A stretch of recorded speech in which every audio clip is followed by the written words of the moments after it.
Alors que le président sud-coréen Lee Myung-bak était en visite à New York la semaine dernière, des pratiquants de Falun Gong se sont rassemblés devant les Nations Unies pour parler de la persécution qui sévit en Chine et demander au président sud-coréen de ne pas déporter les pratiquants qui ont cherché refuge en Corée du Sud.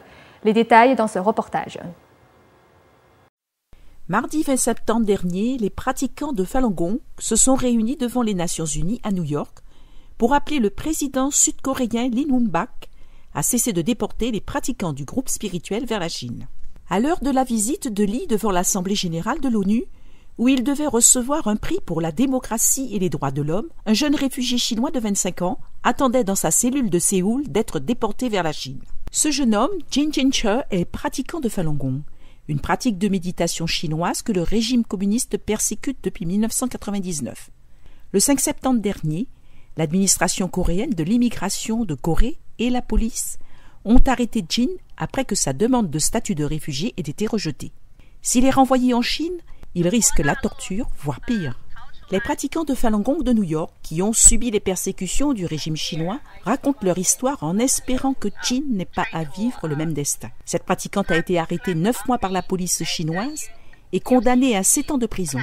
Elle s'est échappée de Chine le 27 janvier de cette année. J'ai été passée à tabac. Ils ne me laissaient ni dormir, ni aller aux toilettes. J'ai fait une grève de la faim pour protester. Ils m'ont torturée en me nourrissant de force. 7 personnes m'ont immobilisée, puis m'ont inséré un tuyau en plastique dans le nez, jusqu'à mon estomac pour me gaver.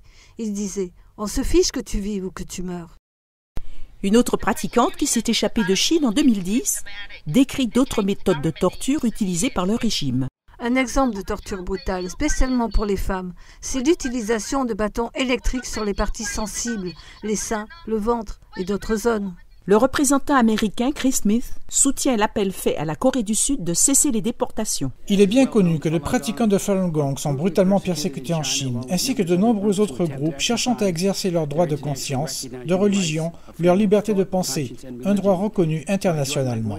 Je joins ma voix à celle d'autres membres du Congrès pour presser la Corée de reconnaître le statut de réfugié aux pratiquants de Falun Gong et de ne pas les renvoyer en Chine, où ils sont certains d'être persécutés. Depuis 2009, la Corée du Sud a déporté 10 pratiquants de Falun Gong en Chine. 56 autres ont vu leur demande d'asile rejetée. Ces déportations violent la Convention des Nations Unies contre la torture et la Convention des Nations Unies sur le statut des réfugiés, 2 conventions signées par la Corée du Sud. Les pratiquants de Falun Gong ont présenté des lettres à la Fondation Un appel pour la conscience, chargée de décerner le prix mondial de l'homme d'État au président sud-coréen. Des lettres d'appel ont également été envoyées au consulat de la Corée du Sud à New York et San Francisco et à tous les niveaux du gouvernement sud-coréen.